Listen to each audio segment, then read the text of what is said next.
I'm Maya, 24, and it was that explosive moment when my parents called me a fraud in front of elite guests. I had just graduated from business school, but I didn't have the posh corner office of their dreams. Instead, I was honestly working 3 jobs to pay off student loans and save for the future. My parents, who lived in a country club world where image was everything, would rather lie about my life than admit their daughter was playing on the waits table.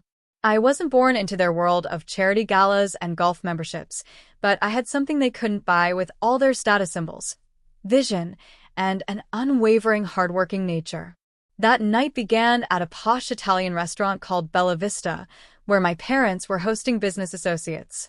They had no idea I'd been working there part-time for 6 months, and frankly, watching the restaurant run was learning more from me than any classroom. As I was carrying a tray of appetizers, Dad's booming voice froze me. "What is our daughter doing dressed like that?" He pointed at me as if I were a circus act. Mom's face went white with horror, and she whispered to the guests, "She's pretending to work here. It's so embarrassing." Just then, my dad stood up in anger, his chair scraping against the floor. All conversation in our section stopped. He called for the manager, his voice filled with contempt, and shouted, "Excuse me, manager. Our daughter is pretending to be your employee."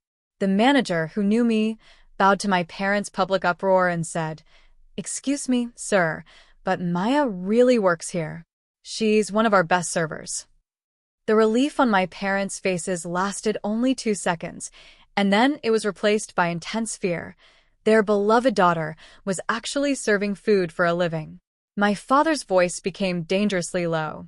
"You're a fraud. You're lying about your real job, embarrassing us like this." I wanted to disappear, but the fire within me screamed that there's nothing fake about hard work and honest earnings. This was just the beginning. 2 weeks later, my mother called in an ice-cold voice and told me not to come to Cousin Jessica's wedding. What if someone asks what you do? She had told everyone I was in Europe. Apparently, being a waitress was worse than being unemployed. But the real emotional slap came at our family barbecue that summer, when I was helping in the kitchen and my uncle announced to the entire backyard, "Maya is still playing restaurant games instead of using her business degree." Everyone laughed, and my dad felt unbearable shame. Sure, this passage, depicting the climax of Maya's story, her secret toil, and her final, glorious revenge, is rewritten in a detailed, powerful paragraph, imbued with intense drama, unwavering motivation, and a triumphant sense of self-worth. Unable to distinguish between true work and mere posturing, my parents backed me into a corner, where I was clutching a plate of burgers, and delivered the final blow. Mother, with feigned compassion, said they wanted to help, which meant image coaching and pretentious clothing, and my father, in a contemptuous tone, offered a respectable administrative position. When I flatly refused, Mother's mask fell completely. "Maya, you are choosing to bring disgrace to this family." At that moment, my anger transformed into a firm resolve. I began keeping a record of every insult, every exclusion, every time they chose their own reputation over their daughter's. They didn't know that serving the table wasn't my real job. While they were busy being embarrassed by me, I was working late into the night as a freelance business consultant. The restaurant job was just market research for me. What they didn't notice was the stack of contracts on the table in my apartment, the bank statements showing a 6-figure savings account, and the vivid business plan I was developing with my former professor, Dr. Peterson, analyzing the hospitality industry. Dr. Peterson called on Tuesday morning. "Maya, the numbers look good. Are you ready for the final step?" I was ready. I had been ready since the night he called me a fraud. The property we were looking at was Bella Vista, the same upscale restaurant where my parents had publicly humiliated me. The owners were retiring and looking for someone with capital and vision. Meanwhile, my parents continued to wallow in their ignorance. When I went to pick up some old boxes, I heard them whispering in the kitchen, "She's made her decision. She can live as a maid," and Dad confirmed, "At least now we won't have to pretend she's successful." He was officially excluding me from his will, denying me the embarrassment of having a daughter. The disinheritance letter arrived on Wednesday, and the restaurant purchase was finalized on Thursday. 3 months later, my parents celebrated their 30th anniversary, and they chose Bella Vista for dinner.